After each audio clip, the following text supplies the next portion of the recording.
Hey guys, welcome back to the channel. It's awesome that you're tuning in. So in this video we are going to take a close look at the RRTV Gamebox High Definition Home Game Machine. I just need to point out that the product has been sent in for purpose to review and it doesn't influence my personal opinion. I must say I wanted to review this thing because this is the most weird looking Pandora's box I have ever seen. You can see it already on the box that this thing comes with two controllers that are an arcade stick. These things look really weird, so I was curious, what are we going to get? So let's start unboxing. Action! Let's open it up and let's see what are we going to get for nice goodies inside. So first of all, the packaging itself, I really like it. So you don't need to be afraid that it's going to get broken. But nevertheless, we're going to get a VGA cable. We don't going to need this anymore. We're going to get this old school, I think it was called the LPT cable, and we're using that back in the 80s, 90s for connecting a printer or a scanner. Quite interesting to see this now here for a Pandora's box. Power supply, 12 volt, HDMI cable, USB cable, the toilet paper manual, and this is the thing. So basically, finally, I got these controllers. I mentioned them when I was reviewing the fake Capcom Home Arcade stick. And of course, you're going to get the power cable and some spare buttons. But what is interesting with the spare buttons, here we can see what kind of quality. So they are more like the fake, would not say Senwa. They got quite a long travel. They are translucent or like see-through, how you want to call them. But you can see that they're quite decent buttons. And I can't stop doing this, man. I love it. They feel good. Ooh, and there is even a second spare one. Ooh. Okay, so I was so curious to see what are we going to get with these controllers. But first, let's take a close look at the Toilet Paper Manual Deluxe Edition. And I must say they got some good information about it, how to set it up, how everything works. They did a really good job this time. You know, having the two packaging is more like the normal Pandora's box. Information about the mainboard that we're going to talk about. What kind of specs we're going to get with that one. So in overall, quite interesting. Let's take a close look at the joystick itself. Okay, so this is one of the reasons I wanted to review this thing, because this is the most weirdest Pandora's box I have ever seen in my life at the moment. And I must say that I'm a little bit surprised by it, due of the shape especially. So first of all, that to take one thing in consideration is that this thing is fully made of plastic. So normally what you're going to get with these Pandora's box, like especially the two-player editions, that these things have like a metal shell, weight quite a lot, but this time it doesn't. So at the back you can see that they're going to get 4 of these suction knobs, and they are a little bit bent. They work very well, but let's open it up because there are some weird things with this Pandora's box. Oh, and to make it clear, basically one contains the main board, this one, but this is more like an empty shell where some suction knobs and the button and the joystick. And you connect them with the old LP cable already shown you before. Weirdness. Alright, so I have opened up many Pandora's boxes, but this is more like the most basic way it can get, because we only need to remove a couple of these sparkers, and we guess you can flip it open. Okay, let's be very gentle. And this is how it frigging looks from the inside. So this is a quite interesting thing in my opinion. What I think is very strange that the thing have here a battery compartment. So here we can find a battery compartment. It's not in use, of course, but normally I think you're going to get here a PCB or a control unit for the wireless part. So the Pandora's box most are not inside, but we're just going to get like a receiver. And nevertheless, I did have like a review about the Pandora's box sticks. And I think it's a similar idea. Okay, so here we're having the speaker itself. It's just our typical speaker, but they forgot to put in a Parker over here, and this one has been screwed in, but it seems to be that it's not holding the speaker. A little bit of a bummer in my opinion. So here we're having the connector for player number 2. And player number 2 has been connected basically with the same connector like always with the Pandora's box, and that thing is over there. So what you're going to get is part of the controls of player 1 have been connected over here, and it goes all the way up there with the buttons and the joystick, and part has been split up and goes into this control board with the LPT connection and will connect with the second controller. So over here we can replace the joystick if you don't like it. This is more like the basic semi-clone, and even the piece of acrylic for protecting the buttons over here, but if you want to you can basically also swap those out too. But let's chit chat regarding this mainboard and what are the specifications and what are we actually going to get produced. Now I can tell you that no, it isn't. When you're looking at the date when this PCB was produced, it's 2019-11-08. So it's quite funny. So I was thinking, okay, so this board is old. When you take a close look at the sticker, you can see they basically slapped a sticker over a sticker. So this means one thing, they're just relabeling old mainboards, and I'm guessing they are more like putting different software or a new interface on it. Yeah, so that's what they are doing. We're having here the Wi-Fi chip for the Wi-Fi capabilities. They put some hot glue this time on it, on the connection, so it's very good. So if you're having problems, you can always check this. But let's do a removal of the fan, because I'm curious, what is the chip beneath this thing? It's kind of funny and sad that they just slapped more like a piece of thermal paste on this. Okay. Let's take a close look at the chip, because, oh man, I can really see it. This is not that great. But I'm not surprised to see that they're still using this AM Logic chip. Is the S812. I will move it around so you can read it on the video. So it's basically the same chipset like the Pandora Games 3D, for example. So is this ADS really new? Not really. And the same goes for the RAM over here. 4 chips in total. If I'm saying it correctly, it's 2 GB of RAM capacity.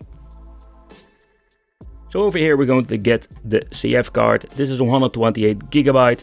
So we're looking at the sticker, it says also 128 GB. But in total, it seems to be having 8,000 games. So damn it, that's a lot. But how about the controls and the quality?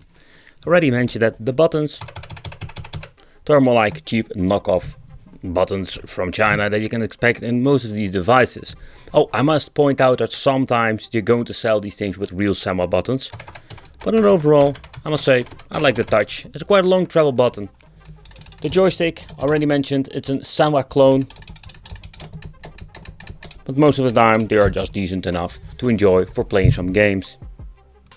But let's take a close look at the connections. The connections are all the same like all those Pandora's boxes I've reviewed.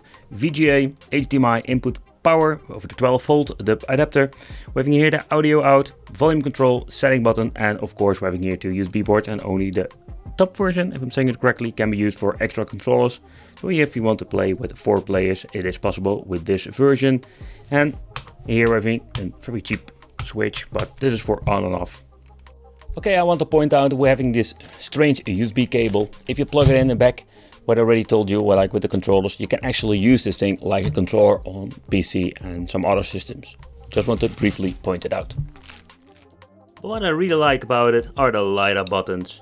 Okay, so let's boot up the system and let's take a close look at it. What you're going to get, and is it actually decent enough to enjoy. Small preview over there. All the way up, this is the all list. So all the games are basically in this list slapped together. We give a categorized system. This device has support for PSP, Sega Dreamcast, PlayStation 1 and 64, NES, Super NES, Game Boy Classic, Color and Game Advance. They still didn't fix the Mega Drive with the Xbox 360 logo. Sometimes they fix it, sometimes they don't. It's kind of weird. We're having here the PC Engine. So we're having a lot of different systems that can run on it, and also the MAME stuff. So I'm very curious how are the performance of the board. I think I already know. For the people who didn't know, I don't know. Let's try some again. And it will run like shit. Let the frame drops begin. I must say this time it is not that bad. But still, it glitches from the select screen. Get ready, fire!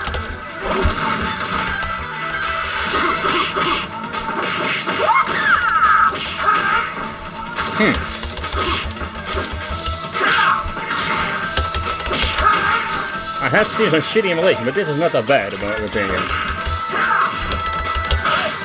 Stay down. Next up. But you can see that we're going some weird stuff with the brightness. So when he came in, more like going all brightness up and then it goes down. It's not like it should be. See, this is what I mean, man. Adventure. Don't forget to take advantage of Okay, so let's see how this game is running. Still have this notice that the brightness is not like it should be. It's kind of weird. Let the battle begin. Go! I have no idea which button to use.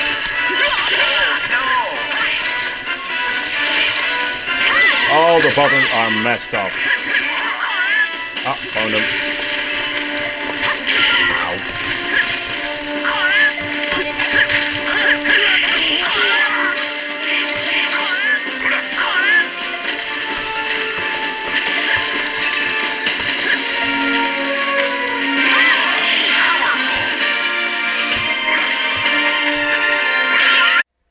Good speed, mass simulation. Only the strongest will be chosen.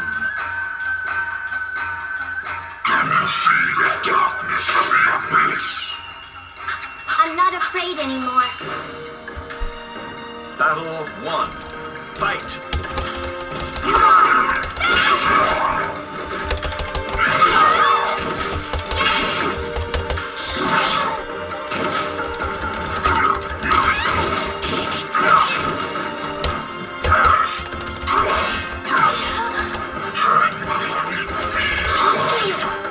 Ring out! Battle 2. Fight!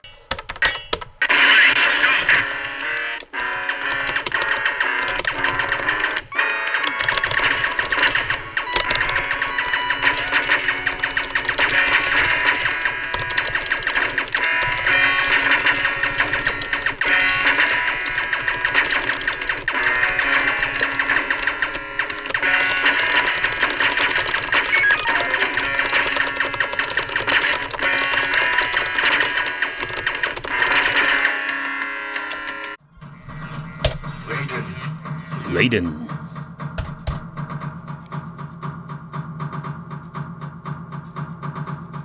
But so far so good.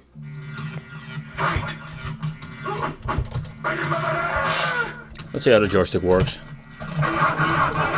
Oh, for a Sonic clone it's not bad.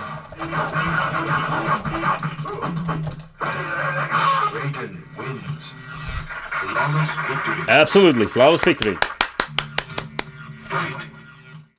Okay, let's take a close look at the settings. The settings not really special when you're looking at all the Pandora's box I've reviewed. For the people who didn't know, we have in key settings, coin, exit mode.